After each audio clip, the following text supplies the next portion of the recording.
ಎಲ್ಲರಿಗೂ ನಮಸ್ಕಾರ ಸ್ನೇಹಿತರೆ. ನಾನು ನಿಮ್ಮ ಸಾಧನ ಶಂಕರ್ ಅಕಾಡೆಮಿ ಶಿಕಾರಿಪುರದಿಂದ. ನಾನು ನಿಮ್ಮ ನಯನ. ಆತ್ಮೀಯ ಸ್ನೇಹಿತರೆ, ನಮ್ಮ ಈ ಅಕಾಡೆಮಿಯಲ್ಲಿ ಅವೈಲಬಲ್ ಆಗಿರ್ತಕ್ಕಂತಹ ಕೋರ್ಸಸ್ಗಳಂತ ಹೇಳಿದರೆ HSTR, GPSTR, PSTR, Karnataka TET, 10th class LBA ಹಾಗೆ ಜನರಲ್ ಸೈನ್ಸ್ ಕ್ಲಾಸಸ್ಗಳು ಅವೈಲಬಲ್ ಆಗಿದೆ.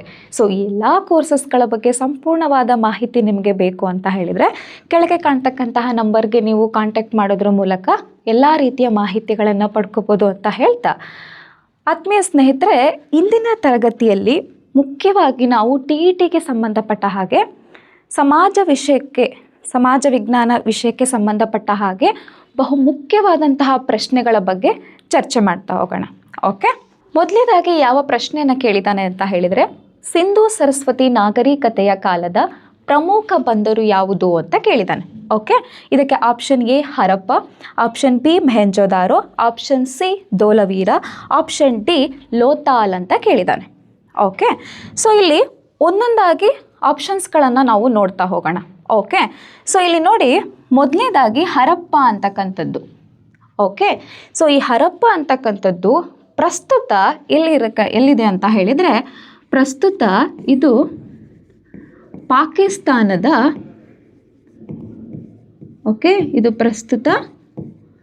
ಪಾಕಿಸ್ತಾನದ ಪಂಜಾಬ್ ಪ್ರಾಂತ್ಯದಲ್ಲಿ ಕಂಡುಬರುತ್ತೆ. ಓಕೆ, ಪಂಜಾಬ್ ಪ್ರಾಂತ್ಯದಲ್ಲಿ ಕಂಡುಬರುತ್ತೆ. ಓಕೆನಾ. ನೆಕ್ಸ್ಟು ಈ ಒಂದು ಹರಪ್ಪವನ್ನು ಈ ಒಂದು ಹರಪ್ಪ ಪ್ರಾಂತ್ಯವನ್ನು 1921ರಲ್ಲಿ ದಯಾರಾಮ್ ಸಹಾನಿಯವರು ಪತ್ತೆ ಹಚ್ತಾರೆ. ಯಾರು? ದಯಾರಾಮ್ ಸಹಾನಿಯವರು ಏನು ಮಾಡ್ತಾರೆ, ಈ ಒಂದು ನಗರವನ್ನು ಪತ್ತೆ ಹಚ್ತಾರೆ. ಓಕೆನಾ, ಇದು ಹರಪ್ಪ ಬಗ್ಗೆ. ನೆಕ್ಸ್ಟ್ ಮೊಹೆಂಜೊದಾರೋ ಬಗ್ಗೆ ನಾವು ನೋಡೋದಾದರೆ, ಇದು ಪ್ರಸ್ತುತ ಪಾಕಿಸ್ತಾನದ ಸಿಂಧ್ ಪ್ರಾಂತ್ಯದಲ್ಲಿ ಕಂಡುಬರುತ್ತೆ. ಸೊ ಇದು ಪ್ರಸ್ತುತ ಪಾಕಿಸ್ತಾನದ ಸಿಂಧ್ ಪ್ರಾಂತ್ಯದಲ್ಲಿ ಕಂಡುಬರುತ್ತೆ. ಓಕೆನಾ.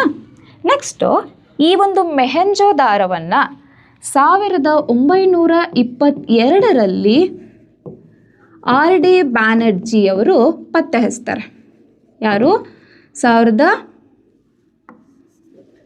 RD ಬ್ಯಾನರ್ಜಿಯವರು ಏನು ಮಾಡ್ತಾರೆ, 1922ರಲ್ಲಿ ಈ ಮೊಹೆಂಜೊದಾರೋವನ್ನು ಪತ್ತೆ ಹಚ್ತಾರೆ.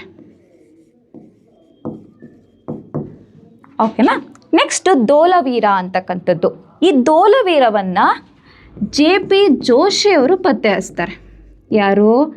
JP ಜೋಶಿಯವರು. ಇನ್ನು ಆಪ್ಷನ್ ಡಿ ಆಗಿ ಇರ್ತಕ್ಕಂಥದ್ದು ಲೋಥಾಲ್. ಈ ಲೋಥಾಲ್ ಅಂತಕ್ಕಂಥದ್ದು ಗುಜರಾತ್ನ ಕ್ಯಾಂಬೆ ತೀರದಲ್ಲಿ ಕಂಡುಬರುತ್ತೆ. ಗುಜರಾತ್ನ ಕ್ಯಾಂಬೆ ತೀರದಲ್ಲಿ ಕಂಡುಬರುತ್ತೆ. ಯಾವ ತೀರ? ಕ್ಯಾಂಬೆ ತೀರ. ಓಕೆ, ಈ ಲೋಥಾಲಲ್ಲಿ ನಮಗೆ ಈ ಸಿಂಧೂ ಜನರು ಇದ್ರಲ್ವಾ, ಈ ಸಿಂಧೂ ಜನರು ಉಪಯೋಗ ಮಾಡ್ತಾ ಇದ್ದಂತಹ ಅಗ್ನಿಕುಂಡಗಳಾಗಿರ್ಬೋದು, ಹಡಗುಕಟ್ಟೆ ಆಗಿರ್ಬೋದು, ಮತ್ತು ಸ್ತ್ರೀ ಮತ್ತು ಪುರುಷರಿಗೆ ಸಂಬಂಧಪಟ್ಟಂತಹ ಕೆಲವೊಂದು ಸಮಾಧಿಗಳಾಗಿರ್ಬೋದು, ಈ ಲೋಥಾಲ್ನಲ್ಲಿ ಸಿಕ್ಕಿರೋದನ್ನು ನಾವು ನೋಡ್ತೀವಿ. ಓಕೆನಾ. ಸೊ ಹಾಗಾದರೆ ಸಿಂಧೂ ಸರಸ್ವತಿ ನಾಗರಿಕತೆಯ ಕಾಲದ ಪ್ರಮುಖ ಬಂದರು ಇಲ್ಲಿ ಯಾವುದು ಅಂತ ಕೇಳಿದರೆ, ಆನ್ಸರ್ ಇದಕ್ಕೆ option D is a right answer, Lothal ಅಂತಕ್ಕಂಥದ್ದು. ಓಕೆ, ನೋಡಿ, ನೆಕ್ಸ್ಟ್ ಎರಡನೇದಾಗಿ ಯಾವ ಪ್ರಶ್ನೆಯನ್ನು ಕೇಳಿದ್ದಾನೆ ಅಂತ ಹೇಳಿದರೆ, ಕೊಟ್ಟಿರುವ ಘಟನೆಗಳ ಸರಿಯಾದ ಕಾಲಾನುಕ್ರಮಣಿಕೆಯು ಅಂತ ಕೇಳಿದ್ದಾನೆ. ಓಕೆ, ಸೊ ಈ ರೀತಿ ಪ್ರಶ್ನೆ ಬಂದಾಗ ನಾವು ಈಗ ಮೊದಲನೇದಾಗಿ ಒಂದೊಂದಾಗಿ ನೋಡ್ತಾ ಹೋಗೋಣ. ಯಾವ ಇಸ್ವಿಯಲ್ಲಿ ಬಂತು, ಯಾರೆಲ್ಲ ಇದನ್ನು ಸ್ಥಾಪನೆ ಮಾಡಿದರು ಅಂತಕ್ಕಂಥದ್ದು. ಓಕೆ, ಸೊ ಇಲ್ಲಿ ನೋಡಿ, ಭಾರತದಲ್ಲಿ ಮೊದಲ ಅಲ್ಲ, ಇದು ಮೊಘಲ್ ಆಗಬೇಕು. ಓಕೆ, ಭಾರತದಲ್ಲಿ ಮೊಘಲ್ ಸಾಮ್ರಾಜ್ಯದ ಸ್ಥಾಪನೆ ಅಂತಕ್ಕಂಥದ್ದು. ಎರಡನೇದಾಗಿ ಕಾನ್ಸ್ಟಾಂಟಿನೋಪಲನ್ನು ಟರ್ಕರು ವಶಪಡಿಸಿಕೊಂಡರು. ರಕ್ಕಸ ತಂಗಡಿಕದನ್ನು ಭಾರತಕ್ಕೆ ಹೊಸ ಜಲಮಾರ್ಗವನ್ನು ವಾಸ್ಕೋಡಿ ಗಾಮ ಕಂಡುಹಿಡಿದರು ಅಂತ ಹೇಳಿ ಇದೆ. ಓಕೆನಾ. ಸೊ ಇಲ್ಲಿ ಒಂದೊಂದಾಗಿ ನಾವು ನೋಡ್ತಾ ಬಂದಾಗ, ಭಾರತದಲ್ಲಿ ಮೊಘಲ್ ಸಾಮ್ರಾಜ್ಯದ ಸ್ಥಾಪನೆ ಎಷ್ಟರಲ್ಲಾಗುತ್ತೆ? 1526ರಲ್ಲಿ ಬಾಬರ್ ಏನು ಮಾಡ್ತಾನೆ, ಇದನ್ನು ಸ್ಥಾಪನೆ ಮಾಡ್ತಾನೆ.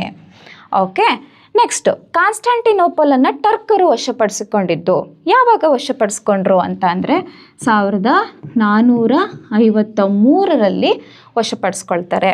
ನೆಕ್ಸ್ಟು, ರಕ್ಕಸ ತಂಗಡಿ ಕದನ. ಈ ಒಂದು ಕದನಕ್ಕೆ ಮತ್ತೊಂದು ಹೆಸರಿದೆ, ಯಾವುದದು? ತಾಳಿಕೋಟೆ ಕದನ ಅಂತಕ್ಕಂಥದ್ದು. ಸೊ ಈ ಒಂದು ತಾಳಿಕೋಟೆ ಕದನ ಅಥವಾ ರಕ್ಕಸ ತಂಗಡಿ ಕದನ ಅಂತಕ್ಕಂಥದ್ದು ಯಾರು? ಅಳಿಯ ರಾಮರಾಯ ಮತ್ತು ಬಹುಮನಿ ಸುಲ್ತಾನರ ನಡುವೆ ನಡೆಯುತ್ತೆ.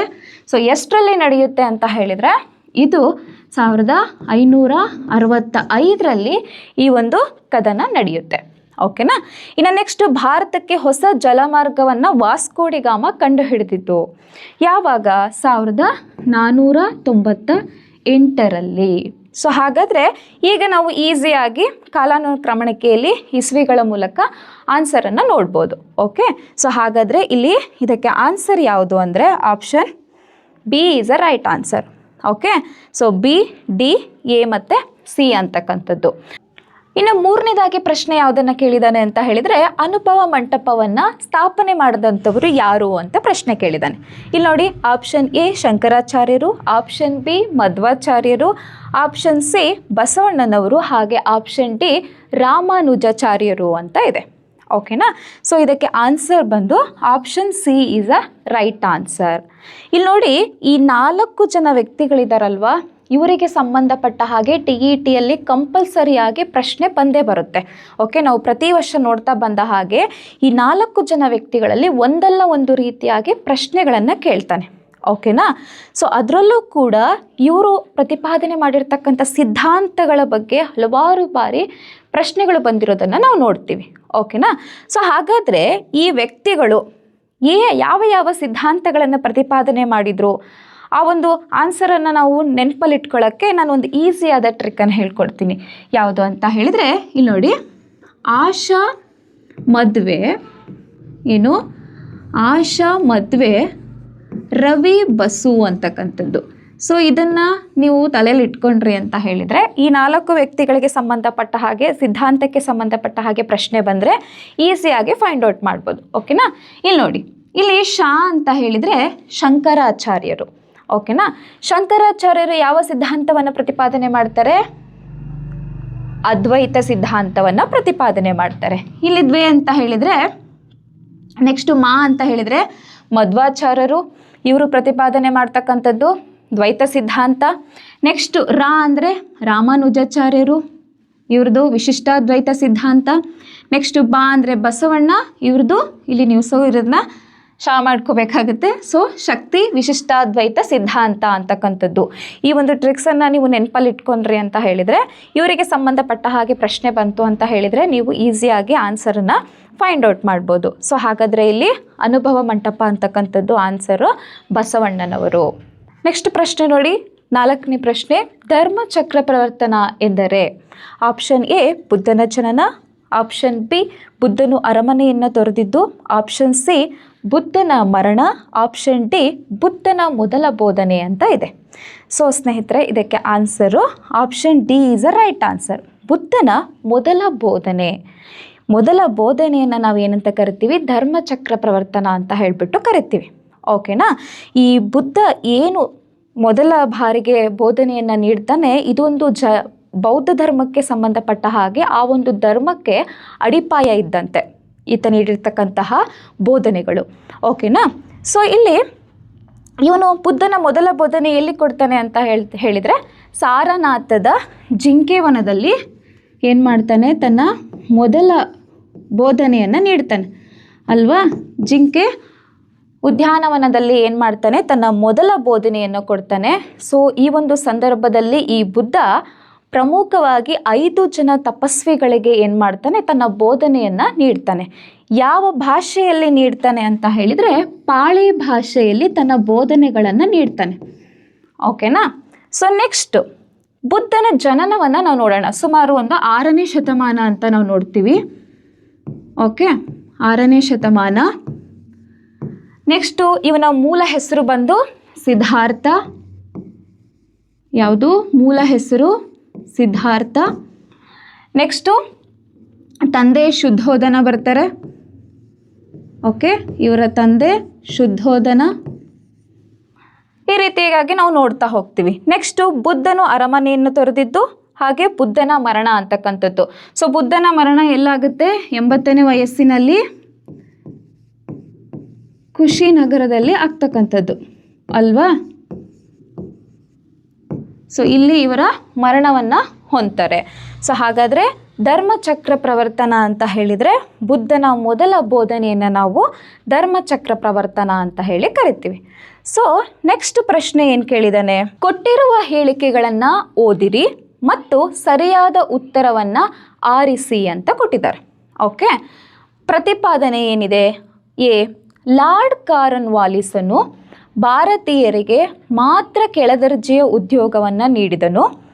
ಇದಕ್ಕೆ ಸಮರ್ಥನೆ, ಲಾರ್ಡ್ ಕಾರ್ನ್ ವಾಲಿಸನು ಹಿಂದೂಸ್ತಾನದಲ್ಲಿರುವ ಪ್ರತಿಯೊಬ್ಬ ಮೂಲ ನಿವಾಸಿಯು ಭ್ರಷ್ಟ ಎಂದು ವಾದಿಸಿದನು ಅಂತ.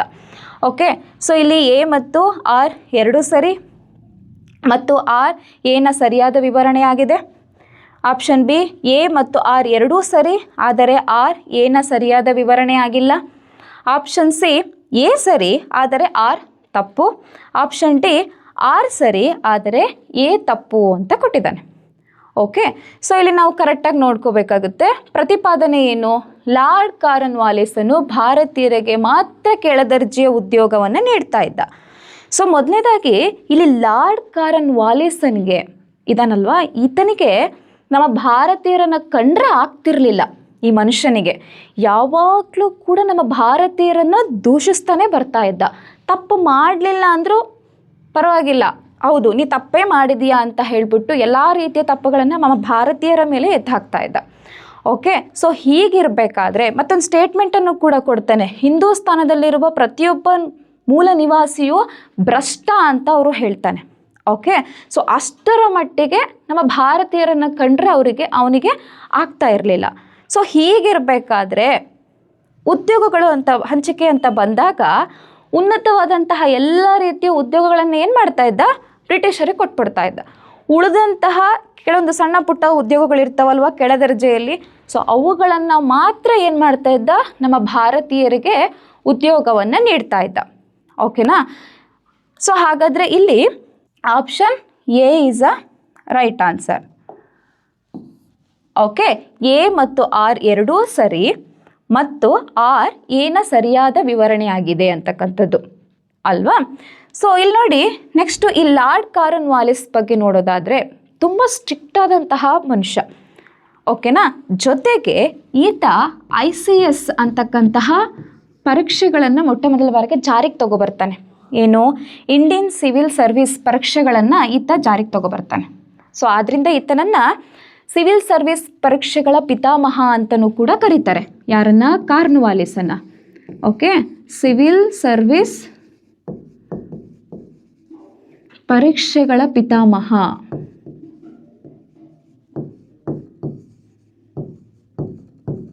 ಸಿವಿಲ್ ಸರ್ವಿಸ್ ಪರೀಕ್ಷೆಗಳ ಪಿತಾಮಹ ಅಂತಲೂ ಕೂಡ ಈತನನ್ನು ಕರೀತಾರೆ. ಜೊತೆಗೆ 1793ರಲ್ಲಿ ಈತ ಈ ಒರಿಸ್ಸಾ, ಬಂಗಾಳ ಇನ್ನು ಮುಂತಾದವುಗಳಲ್ಲಿ ಏನು ಮಾಡ್ತಾನೆ ಅಂತ ಹೇಳಿದರೆ ಕಾಯಂ ಜಮೀನ್ದಾರಿ ಪದ್ಧತಿಯನ್ನು ಕೂಡ ಈತ ಜಾರಿಗೆ ತರ್ತಾನೆ. ಯಾವುದು? ಕಾಯಂ ಜಮೀನ್ದಾರಿ ಪದ್ಧತಿಯನ್ನು ಕೂಡ ಈತ ಏನು ಮಾಡ್ತಾನೆ? ಜಾರಿಗೆ ತರ್ತಾನೆ. ಓಕೆನಾ? ಸೊ ಹಾಗಾದರೆ ಇಲ್ಲಿ ಕೊಟ್ಟಿರ್ತಕ್ಕಂತಹ ಹೇಳಿಕೆಗೆ ಸರಿಯಾದ ಉತ್ತರ ಅಂತ ಹೇಳಿದರೆ option A is a right answer. So next ಏನು ಪ್ರಶ್ನೆ ಕೇಳಿದಾನೆ ಅಂತ ನಾವು ನೋಡೋದಾದರೆ, ನೆಕ್ಸ್ಟ್ ಪ್ರಶ್ನೆ ನಂಬರ್ 6. ಭವಿಷ್ಯತ್ತಿನಲ್ಲಿ ನಾಗರಿಕತೆಯು ವಿನಾಶವಾಗಿದೆ ಎಂಬುದಾದರೆ ಅದು ಬರಗಾಲ ಅಥವಾ ಪ್ಲೇಗ್ನಿಂದ ಆಗಿರದೆ ಕೇವಲ ಅಂತಾರಾಷ್ಟ್ರೀಯ ಸಂಬಂಧಗಳ ಮತ್ತು ವಿದೇಶಾಂಗ ನೀತಿಯಿಂದ ಮಾತ್ರ ಆಗಿರುತ್ತದೆ. ಈ ಒಂದು ಹೇಳಿಕೆಯನ್ನು ಯಾರು ನೀಡಿದ್ದು ಅಂತ. ಸೊ ಸ್ನೇಹಿತರೆ, ಇಲ್ಲಿ ಹೇಳಿಕೆಗೆ ಸಂಬಂಧಪಟ್ಟ ಹಾಗೆ ಪ್ರಶ್ನೆಗಳು ಕಂಪಲ್ಸರಿಯಾಗಿ ಬಂದೇ ಬರುತ್ತೆ. ಸೊ ಯಾವ ವ್ಯಕ್ತಿ ಯಾವ ರೀತಿಯ ಹೇಳಿಕೆಗಳನ್ನು ನೀಡಿದ್ದಾನೆ ಅಂತಕ್ಕಂತಹ ಒಂದು ಕಾನ್ಸೆಪ್ಟ್ನ ಬಗ್ಗೆ ನಾವು ವಿಶೇಷವಾದಂತಹ ಗಮನವನ್ನು ಹರಿಸಬೇಕಾಗುತ್ತೆ. ಓಕೆನಾ? ಸೊ ಇಲ್ಲಿ ಆಪ್ಷನ್ ಎ ಏನು ಕೇಳಿದ್ದಾನೆ? Montagu. Option B Nehru. Option C ಕಾರ್ವುಲ್ ಗ್ಯಾಂಗ್ ಡು ಸಚ್. ಆಪ್ಷನ್ ಡಿ ಓ ಗ್ಲೆನ್ಸ್ಟಾಲ್ ಅಂತ ಕೇಳಿದ್ದಾನೆ. ಓಕೆ, ಸೊ ಇದಕ್ಕೆ ಆನ್ಸರ್ ಯಾವುದು ಅಂತ ಹೇಳಿದರೆ option C is a right answer. Okay, so next ಪ್ರಶ್ನೆಯನ್ನು ನಾವು ನೋಡೋಣ.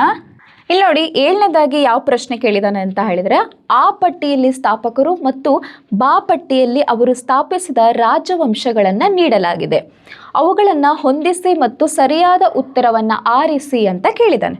ಓಕೆ, ಸೊ ಇಲ್ಲಿ ಆ ಪಟ್ಟಿಯಲ್ಲಿ ಏನು ಮಾಡಿದ್ದಾನೆ, ಸ್ಥಾಪಕರುಗಳನ್ನು ಕೊಟ್ಟಿದ್ದಾನೆ, ಬಾ ಪಟ್ಟಿಯಲ್ಲಿ ಆ ಒಂದು ಮನೆತನಗಳನ್ನು ಕೊಟ್ಟಿದ್ದಾನೆ.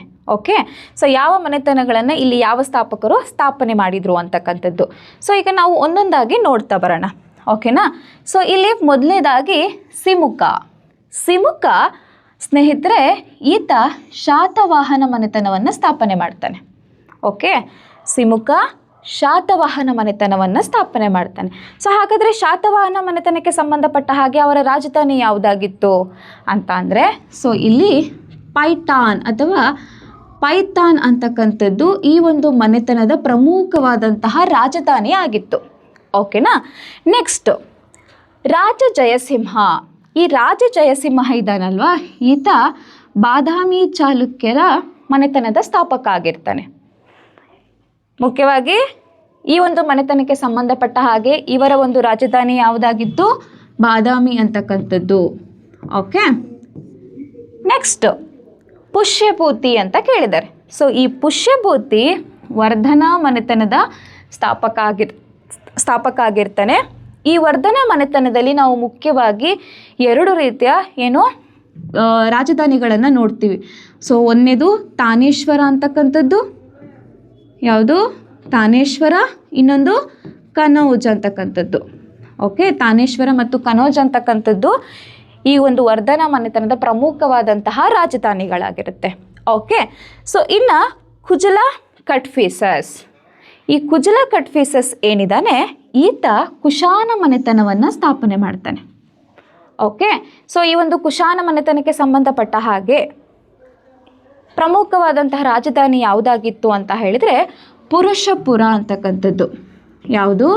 ಪುರುಷಪುರ ಅಂತಕ್ಕಂಥದ್ದು ಕುಶಾನ ಮನೆತನದ ಪ್ರಮುಖವಾದಂತಹ ರಾಜಧಾನಿ ಆಗಿರುತ್ತೆ. ಓಕೆನಾ. ಸೊ ಇಲ್ಲಿ ಈ ಕುಜಲ ಕಟ್ಫೀಸಸ್ಗೆ ಸಂಬಂಧಪಟ್ಟ ಹಾಗೆ ಇವರು ಆರಂಭದಲ್ಲಿ ಒಂದು ಪ್ರಮುಖವಾಗಿ ಇವ್ರದ್ದು ಒಂದು 5 ರೀತಿಯ ಪಂಗಡಗಳಿರ್ತವೆ. ಓಕೆನಾ. ಸೊ ಅದು ಕುಲಿಶಿಂಗ್ ಆಗಿರ್ಬೋದು, ಹಮಿ, ತುಮಿ, ಇಲಾಯೇನ್ ಮತ್ತು ಸೊ ಈ ರೀತಿಯಾಗಿ ಅನೇಕ ಒಂದು ಮುಖ್ಯವಾಗಿ 5 ರೀತಿಯ ಪಂಗಡಗಳನ್ನು ಈ ಕುಜಲ ಕಟ್ಫೀಸಸ್ ಅವರು ಹೊಂದಿರ್ತಾರೆ. ಓಕೆನಾ. ಸೊ ಹಾಗಾದರೆ ಇಲ್ಲಿ ಸಿಮುಕ ಅಂತಕ್ಕಂಥವನು ಶಾತವಾಹನ ಮನೆತನವನ್ನು ಸ್ಥಾಪನೆ ಮಾಡ್ತಾನೆ. ರಾಜ ಜಯಸಿಂಹ ಬಾದಾಮಿ ಚಾಲುಕ್ಯ ಮನೆತನವನ್ನು ಸ್ಥಾಪನೆ ಮಾಡ್ತಾನೆ.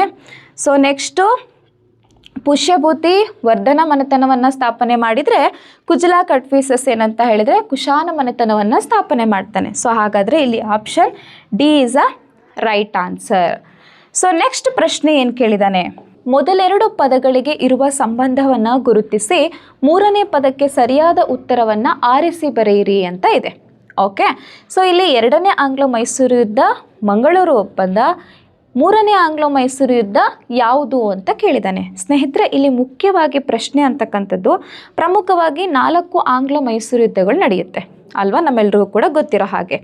ಓಕೆ, ಸೊ ಅಲ್ಲಿ ಪ್ರತಿಯೊಂದು ಆಂಗ್ಲೋ ಮೈಸೂರು ಯುದ್ಧ ಆಗ್ತಕ್ಕಂಥ ಸಂದರ್ಭದಲ್ಲಿ ಮುಗಿಯುವಂಥ ಸಂದರ್ಭದಲ್ಲಿ ಒಂದೊಂದು ಒಪ್ಪಂದಗಳ ಮೂಲಕ ಅವರು ಕೊನೆಗೊಳಿಸ್ಕೊಳ್ತಾ ಇದ್ರು. ಓಕೆನಾ. ಸೊ ಇಲ್ಲಿ 2ನೇ ಆಂಗ್ಲೋ ಮೈಸೂರು ಯುದ್ಧದ ಸಂದರ್ಭದಲ್ಲಿ ಏನು ಮಾಡ್ತಾರೆ ಅಂತ ಹೇಳಿದರೆ, ಅವರು ಮಂಗಳೂರು ಒಪ್ಪಂದವನ್ನು ಮಾಡಿಕೊಳ್ಳೋದ್ರ ಮೂಲಕ ಕೊನೆಗೊಳಿಸ್ಕೊಳ್ತಾರೆ. 3ನೇ ಆಂಗ್ಲೋ ಮೈಸೂರು ಯುದ್ಧದಲ್ಲಿ ಹಾಗಾದರೆ ಯಾವ ಒಪ್ಪಂದವನ್ನು ಮಾಡ್ಕೊಳ್ತಾರೆ ಅಂತಕ್ಕಂಥದ್ದು. ಸೊ ಅದಕ್ಕೆ ಆನ್ಸರ್ ಈಸ್ ಯಾವುದು? Option B is a right answer, Srirangapatna ಒಪ್ಪಂದ ಅಂತಕ್ಕಂಥದ್ದು. ಓಕೆನಾ. ಸೊ ಹಾಗಾದರೆ ಮೊದಲ ಆಂಗ್ಲೋ ಮೈಸೂರು ಯುದ್ಧದಲ್ಲಿ ಯಾವ ಒಪ್ಪಂದದ ಮೂಲಕ ಕೊನೆಗೊಳಿಸ್ಕೊಳ್ತಾರೆ ಅಂತ ಹೇಳಿದರೆ, ಅದು ಈ ಮದ್ರಾಸ್ ಒಪ್ಪಂದ. ಸೊ ಇದು ಯಾವುದು ಅಂತ ಹೇಳಿದರೆ, ಮೊದಲ ಆಂಗ್ಲೋ ಮೈಸೂರು ಯುದ್ಧದ ಸಂದರ್ಭದಲ್ಲಿ ಏನು ಮಾಡ್ತಾರೆ ಅಂತ ಹೇಳಿದರೆ, ಮದ್ರಾಸ್ ಒಪ್ಪಂದದ ಮೂಲಕ ಏನು ಮಾಡ್ತಾರೆ, ಆ ಒಂದು ಯುದ್ಧವನ್ನು ಕೊನೆಗೊಳಿಸ್ಕೊಳ್ತಾರೆ. ನೆಕ್ಸ್ಟು ಸಾಲ್ಬಾಯಿ ಒಪ್ಪಂದ ಅಂತ ಇದೆ. ಈ ಸಾಲ್ಬಾಯಿ ಒಪ್ಪಂದ ಅಂತಕ್ಕಂಥದ್ದು ಮುಖ್ಯವಾಗಿ ಬ್ರಿಟಿಷರು ಮತ್ತು ಮರಾಠರ ನಡುವೆ ನಡೆಯುತ್ತೆ. ಅಲ್ವಾ? ಸೊ ಏನು ಮೊದಲ ಆಂಗ್ಲ ಮರಾಠ ಯುದ್ಧ ನಡೆಯುತ್ತಲ್ವಾ, ಸೊ ಆ ಒಂದು ಸಂದರ್ಭದಲ್ಲಿ ಆ ಯುದ್ಧವನ್ನು ಮೊದಲ ಆಂಗ್ಲ ಮರಾಠ ಯುದ್ಧವನ್ನು ಕೊನೆಗೊಳಿಸ್ಕೊಳ್ಳೋಕ್ಕೋಸ್ಕರ ಏನು ಮಾಡ್ತಾರೆ, ಈ ಒಂದು ಸಾಲ್ಬಾಯಿ ಒಪ್ಪಂದವನ್ನು ಮಾಡ್ಕೊಳ್ಳೋದನ್ನು ನಾವು ನೋಡ್ತೀವಿ. ಓಕೆನಾ? ಸೊ ನೆಕ್ಸ್ಟ್ ಪ್ರಶ್ನೆ ಏನು ಕೇಳಿದ್ದಾನೆ, ಈ ಕೆಳಗಿನ ಹೇಳಿಕೆಗಳನ್ನು ಗಮನಿಸಿ. Option A, America, Russia, Britain, France ಹಾಗೂ ಚೀನಾ ಭದ್ರತಾ ಸಮಿತಿಯ ಶಾಶ್ವತ ಸದಸ್ಯ ರಾಷ್ಟ್ರಗಳಾಗಿವೆ. ಬಿ, ಯುನೆಸ್ಕೋದ ಕೇಂದ್ರ ಕಚೇರಿ ಪ್ಯಾರಿಸ್ನಲ್ಲಿದೆ. ಸಿ, ವಿಶ್ವ ವ್ಯಾಪಾರ ಸಂಘ ಜನವರಿ 1, 1995 ಸ್ಥಾಪನೆಯಾಯಿತು. ಡಿ, ವಿಶ್ವಸಂಸ್ಥೆಯ ವಾರ್ಷಿಕ ಆಯವ್ಯಯ ಪಟ್ಟಿಗೆ ಸಾಮಾನ್ಯ ಸಭೆಯ ಅನುಮೋದನೆ ಅವಶ್ಯಕವಾಗಿರುತ್ತೆ ಅಂತ. ಓಕೆ, ಸೊ ಇಲ್ಲಿ ಪ್ರತಿಯೊಂದನ್ನು ನಾವು ಗಮನಿಸ್ತಾ ಬಂದಾಗ ಏನು ಮುಖ್ಯವಾಗಿ ನಮಗೆ ತಿಳಿದು ಬರುತ್ತೆ ಅಂತ ಹೇಳಿದರೆ, ಈ ಸ್ಟೇಟ್ಮೆಂಟ್ಗಳನ್ನು ನೋಡಿದಾಗ ಪ್ರತಿಯೊಂದು ವಾಕ್ಯಗಳು ಕೂಡ ಸರಿಯಾಗೇ ಇದೆ ಅಲ್ವಾ? ಕರೆಕ್ಟ್. ಇಲ್ಲಿ ನೋಡಿ, ಅಮೇರಿಕ, ರಷ್ಯಾ, ಬ್ರಿಟನ್, ಫ್ರಾನ್ಸ್ ಇವೆಲ್ಲವೂ ಕೂಡ ಚೀನಾ ಭದ್ರತಾ ಸಮಿತಿಯ ಶಾಶ್ವತವಾದಂತಹ ಸದಸ್ಯ ರಾಷ್ಟ್ರಗಳೇ ಹೌದು. ನೆಕ್ಸ್ಟು ಯುನೆಸ್ಕೋದ ಕೇಂದ್ರ ಕಚೇರಿ ಇರ್ತಕ್ಕಂಥದ್ದು ಪ್ಯಾರಿಸ್ನಲ್ಲಿ. ನೆಕ್ಸ್ಟು ವಿಶ್ವ ವ್ಯಾಪಾರ ಸಂಘ ಜನವರಿ 1, 1995 ಏನಾಗುತ್ತೆ, ಇದು ಸ್ಥಾಪನೆ ಆಗುತ್ತೆ, ಇದು ಕೂಡ ಸರಿಯಾಗಿದೆ. ಸೊ ನೆಕ್ಸ್ಟು ವಿಶ್ವಸಂಸ್ಥೆಯ ವಾರ್ಷಿಕ ಆಯವ್ಯಯ ಪಟ್ಟಿಗೆ ಸಾಮಾನ್ಯ ಸಭೆಯ ಅನುಮೋದನೆ ಅಂತಕ್ಕಂಥದ್ದು ತುಂಬಾ ಅವಶ್ಯಕವಾಗಿರುತ್ತೆ. ಸೊ ಇಲ್ಲಿ 4 ಆಪ್ಷನ್ಸ್ಗಳು ಏನಾಗಿದೆ ಅಂತ ಹೇಳಿದರೆ ಸರಿಯಾಗಿದೆ. ಹಾಗಾದರೆ ಉತ್ತರ ಏನು? ಇಲ್ಲಿ ನೋಡಿ, ಈ ಮೇಲಿನ ಹೇಳಿಕೆಗೆ ಸಂಬಂಧಿಸಿದಂತೆ ಈ ಕೆಳಗಿನವುಗಳಲ್ಲಿ ಸರಿಯಾದ ಉತ್ತರ ಆಯ್ಕೆ ಮಾಡಿ ಅಂತ. ಇಲ್ಲಿ ನೋಡಿ, ಎ ಮತ್ತು ಬಿ ಮಾತ್ರ ಸರಿ. ಆಪ್ಷನ್ ಬಿ ಮತ್ತು ಸಿ ಮಾತ್ರ ಸರಿ. Next option C, B, C ಮತ್ತು ಡಿ ಮಾತ್ರ ಸರಿ. ಹಾಗೆ ಆಪ್ಷನ್ ಡಿ ಅಂತಕ್ಕಂಥದ್ದು ಎ, ಬಿ, ಸಿ ಮತ್ತು ಡಿ ಸರಿ ಅಂತ ಹೇಳಿ ಕೇಳಿದ್ದಾನೆ. ಸೊ ಹಾಗಾದರೆ ಇಲ್ಲಿ ಬಂದಿರತಕ್ಕಂತಹ ಪ್ರತಿಯೊಂದು ಪಾಯಿಂಟ್ಸ್ಗಳು ಏನಂತ ಹೇಳಿದರೆ ಸರಿಯಾಗೇ ಇದೆ. ಓಕೆ, ಸೊ ಹಾಗಾಗಿ ಇಲ್ಲಿ ಆನ್ಸರ್ ಬಂದು ಯಾವುದು, option D is a right answer. Okay, so ಈ ರೀತಿಯ ಪ್ರಶ್ನೆಗಳು ಬಂದಾಗ ನಾವು ಏನು ಮಾಡಬೇಕಾಗುತ್ತೆ, ಕೆಲವೊಂದು ಮುಖ್ಯವಾದಂತಹ ವಿಷಯಗಳ ಬಗ್ಗೆ ಎಲ್ಲ ರೀತಿಯ ಮಾಹಿತಿಗಳನ್ನು ತಿಳ್ಕೊಂಡಿರಬೇಕಾಗುತ್ತೆ. ಆ ರೀತಿಯಾಗಿ ಸರಿಯಾಗಿ ತಿಳ್ಕೊಂಡಿದ್ದಾಗ ಮಾತ್ರ ನಾವು ಈ ರೀತಿಯ ಪ್ರಶ್ನೆಗಳಿಗೆ ನಾವು ಏನು ಮಾಡ್ಬೋದು, ಸರಿಯಾಗಿ ಆನ್ಸರನ್ನು ಮಾಡ್ಬೋದು. ಸೊ ನೆಕ್ಸ್ಟ್ ಪ್ರಶ್ನೆ ಏನು ಕೇಳಿದ್ದಾನೆ, ಈ ಕೆಳಗಿನವುಗಳಲ್ಲಿ ತಪ್ಪಾಗಿರುವ ಜೋಡಿಯನ್ನು ಗುರುತಿಸಿ ಅಂತ ಕೇಳಿದ್ದಾನೆ. ಓಕೆ, ಸೊ ಇಲ್ಲಿ ಏನು ಕೇಳಿದ್ದಾನೆ, ಆಪ್ಷನ್ ಎ, ಸಮಾನತೆಯ ಹಕ್ಕು 14ರಿಂದ 18ನೇ ವಿಧಿ. ಧಾರ್ಮಿಕ ಸ್ವಾತಂತ್ರ್ಯದ ಹಕ್ಕು 25ರಿಂದ 28ನೇ ವಿಧಿ. ಹಾಗೆ ಸ್ವಾತಂತ್ರ್ಯದ ಹಕ್ಕು 19ರಿಂದ 21ನೇ ವಿಧಿ. ನೆಕ್ಸ್ಟು ಶೋಷಣೆಯ ವಿರುದ್ಧದ ಹಕ್ಕು 23ರಿಂದ 24ನೇ ವಿಧಿ ಅಂತ ಕೇಳಿದೆ. ಓಕೆ, ಸೊ ಇಲ್ಲಿ ಕೇಳಿರೋದೇನು, ತಪ್ಪಾಗಿರ್ತಕ್ಕಂತಹ ಜೋಡಿ ಯಾವುದು ಅಂತ. ಓಕೆ, ಸೊ ಒಂದೊಂದಾಗಿ ನೋಡ್ತಾ ಹೋಗೋಣ. ನೆಕ್ಸ್ಟ್ ಫಸ್ಟ್ ಇಲ್ಲಿ ಏನಂತ ಕೇಳಿದ್ದಾನೆ, ಸಮಾನತೆಯ ಹಕ್ಕು 14ರಿಂದ 18ನೇ ವಿಧಿ ಅಂತ ಕೇಳಿದ್ದಾನೆ. ಸೊ ಇದು ಕರೆಕ್ಟ್ ಆಗಿದೆ. ಸಮಾನತೆ ಹಕ್ಕು ಬರ್ತಕ್ಕಂಥದ್ದು 14ರಿಂದ 18ನೇ ವಿಧಿಯಲ್ಲಿ. ಓಕೆನಾ? ನೆಕ್ಸ್ಟು ಬಿ, ಧಾರ್ಮಿಕ ಸ್ವಾತಂತ್ರ್ಯದ ಹಕ್ಕು 25ರಿಂದ 28ನೇ ವಿಧಿ ಅಂತ ಕೇಳಿದ್ದಾನೆ. ಖಂಡಿತವಾಗ್ಲೂ ಇದು ಕೂಡ ಸರಿಯಾಗಿದೆ. ಓಕೆ, ಸೊ ಇನ್ನು ನೆಕ್ಸ್ಟು ಸಿ ಬಂದು ಸ್ವಾತಂತ್ರ್ಯದ ಹಕ್ಕು 19ರಿಂದ 21ನೇ ವಿಧಿ ಅಂತ ಕೇಳಿದ್ದಾನೆ. ಸೊ ಇಲ್ಲಿ ತಪ್ಪಾಗಿರ್ತಕ್ಕಂತಹ ಜೋಡಿ ಇದೆ. ಓಕೆನಾ?